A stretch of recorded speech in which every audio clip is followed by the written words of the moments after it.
Granny Bibbins. I fell in again today. I fell in. You're filling in? I'm filling in again. I know. We couldn't get old Jarrett Yeah. to be here this week. He's back at work at UPS. Yep. Working hard, and I'm leaving this weekend, so this is our only shot on this nice, windy, beautiful day in Oklahoma. Yeah, it's beautiful. It's a beautiful day. Yeah, little windy, but not bad. We've had, what would you say has been the ratio to windy days and non-windy days these past 2 weeks? Yeah, probably 8 to 2. Probably 8 windies and two. 80% of the time? Yeah, 80% of the time. That is true. We've had so many hard days trying to even film. I know, it just don't work. But that's Oklahoma for you. Yeah. I put out a meme this week, and it was from, you know, a meme? You know, the ones with, it's like a picture but you can make jokes about. Yeah, I've showed you a bunch of those before, but yeah, Grandma doesn't know. So anyway, it was one that's making fun of, like, it's 70 degrees out, and then the lady, like, looks at the guy, she's like, in no wind, and he just, like, continues looking, and she goes, in no wind, right? And I'm like, that's Oklahoma in a meme. Right. No wind. Well, we got you filling in for Jarrett today. We've changed these up. We used to be inside in the old office, and now we're doing, like, outdoor pasture. We call them pasture talks, pasture conversations. So we came out here in the back of the barn today and had this, set up this out here, because it's also windy. So, like, where can we find a wind block? You can't hardly find one. So we're using the barn as our partial wind block today. But I'm really excited to have you join me today on this one, because here lately the conversations with me and Jerry have gotten to be more intimate, because it's just this one-on-one talking. And I think people are enjoying them more because it's just us talking. Yeah. It's more genuine. Yeah. You know, not just like kind of like dressing the camera, you know, rehearsed. Scripted. Yeah. Yeah, as we're used to doing on all our other stuff.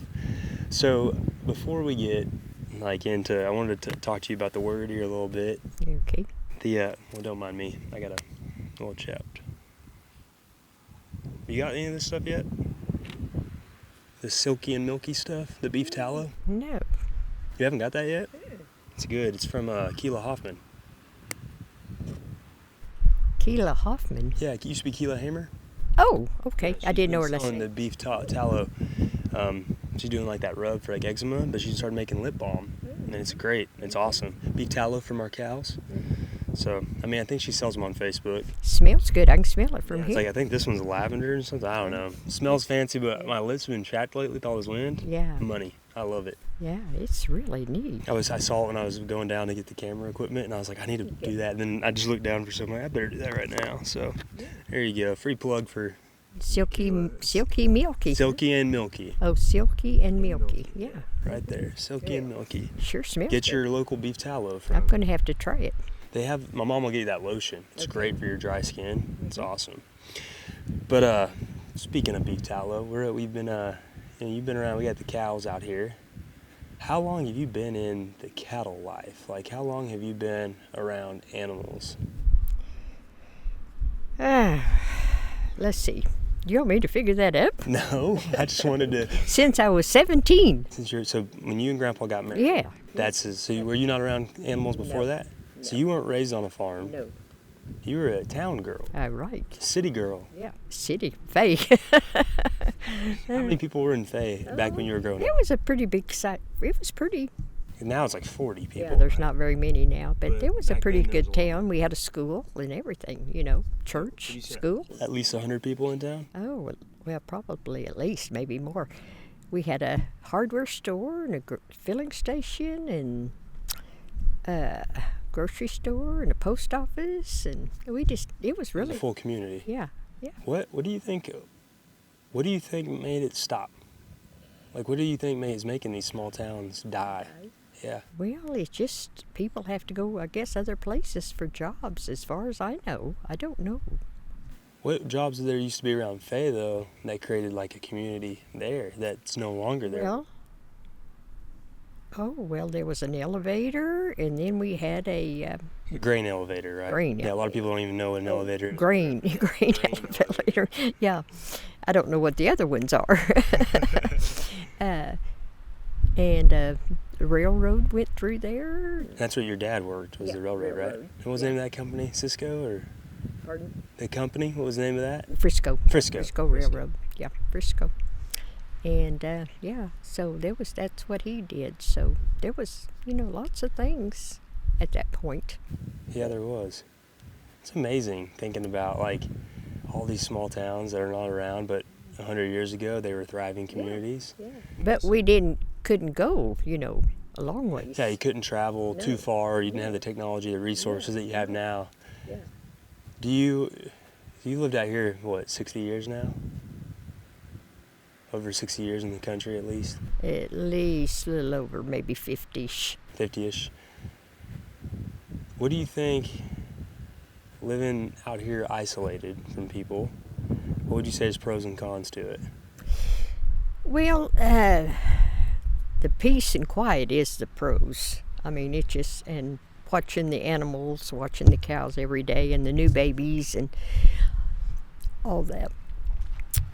But the cons is that you're way far from town. You have to get in the car and go, if you want something. Yeah. A long ways, 25 miles at least. To Weatherford for you, Yeah, right? Weatherford. Yeah. Of course, you can run to Thomas, which is 10 miles, but, so that's not the best. But I wouldn't move to town. No, still wouldn't do it. Yeah. So the isolation, peace and quiet's worth having to drive. Yeah. Yeah. And then, like, when you lived in a town, though, like Fay, when it was 100 people, that still felt like you were living kind of in the country still, or did you? No, it felt like it was, traffic and dogs. And, traffic. Yeah, there was a lot of traffic, at that time. Yeah, traffic and dogs and, yeah. Do you remember going to California for the first time? Yeah. Do you remember seeing the traffic there? Oh, yeah. What was that like, that traffic comparison, like, compared to the Fay traffic in its heyday? Yeah, it was a shock. When you seen them line up for miles, It's crazy, right? Yeah. How many people are together? Yeah. Yeah, we think about community in the sense of that, and like how powerful that is. And when you talk about these small towns that are now dying, that was a really sense of community, but in a small sense, like a pack sense. And now we're getting into these herd-like communities, which is the cities, and everybody's moving there. And it's something about that seems so, like to you when I say that, like, hey, if you lived near the city, or like even where we built our house, would you even say that's a little too close to civilization for you? Yeah, really. Yeah. It is. I was listening to a guy talk about this the other day. It's a herd mentality versus a pack mentality. So wolves travels in packs, and that's what that's what America used to be made up of, was small towns. Yeah. And now they're getting us all moved closer to cities. So there's a herd-like mentality, which is like cattle. So what's the difference, about wolves and cattle? Well, you're getting into Philosophical for you. Well, subject too. what do you say is the difference in those two species? Wolves and cattle? Yeah. The mindset, the mentality. I had never thought of it. I had never given it any thought. Look at the cattle behind you. What are they doing? They're just out there grazing, chilling. Yeah. What do wolves do? Well, they're usually trying to find something to eat, usually. They're prey, like they're hunting. Yeah, they're hunting. They're hunting on their prey. Yeah. So it's the hunter mentality versus the prey mentality. Yeah. And that's why America's gotten weaker. Have you ever thought about that? No. Does it make sense though when you say that? Yeah, it does now. The more we get in larger groups, the weaker we become. Yeah. Okay. I just had to throw that at you. I see you say, you're like, man, I don't think that. We don't go there. Yeah, So when you're out here working and stuff, what's going through your head? Are you ever thinking about things, or you're in your head, you're like tasks to get done? Yeah, that's what I'm just out here and not thinking about anything much. Just doing it. You're just killing crickets, killing weeds. Yeah. Trying to get rodents. Yeah. Yeah. Well, I was thinking about that. I saw the cattle behind you, and then you living out here, and then talking about Faye. It's just crazy how that way of life that you grew up, and the stuff you've seen throughout your life, so different than the way life is now for people like my age. And then now we're on social media, 82 years old. What's that been like for you at 82? Well, now 82, but like even when you got turned 80s, about when you started finding what's that been like in your 80s to become a somewhat celebrity? What's that like? Like could you imagine? I don't know. I'm just curious. I've never asked you that. Like, what's it feel like to be a somewhat celebrity in your 80s? It's no different than before we started. Nothing. I mean, it's just the same. It's the same. Yeah, except I have. Millions of followers. Yeah, I guess. Yeah, I guess. It's no different. No, yeah, it is. No, it ain't. When you go to Walmart now versus when you went to Walmart before. Yeah, but I love to talk to people, so You so love they it talk now. to me, yeah. Yeah, but before that, they weren't coming up to you to talk. No. You would have to Yeah. talk to them, right? Yeah, but that's great. Yeah. But that's the difference. There's a big difference. You're just more recognized. Where Yeah. before, Well, people that's wouldn't just randomly come up to you and Yeah. say stuff. That's all. I think that's so That's it. funny, though. Yeah, that's it. That's all it is at the end of the day. That's the biggest. Like, people ask me, "Oh, what's life been like different?" I'm like, to me, it's like I get to hang out with my grandma more. I get to Yeah. hang out with my cousin more. Yeah. And we make a lot of videos. Yeah. Before, I was in the real trying to figure it all out, and it's Yeah. like anybody else's struggles. Right. Yeah. But I don't know. Yeah. So that's the biggest difference is just Yeah, getting to see you guys more. That's it. That's about in investing with people. I wish everybody who ever found celebrity or whoever found so-called fame or whatever had your mentality. I know I've met a lot of TikTokers and influencers and even like actors and people, athletes. I think it goes over their head once they get kind of, It goes over their head. Yeah. It goes over my head too. I don't know. Ain't nothing. It don't mean anything to me. Well, that's how it should be. That's life. Because like when you see a person, you see a person. Yeah. A lot of people go, well, Exactly. they don't have as many followers as me. I don't need to talk to them. Well, no, Isn't that crazy? it is. I hadn't even thought about that, really. Yeah. Status. No, Yeah.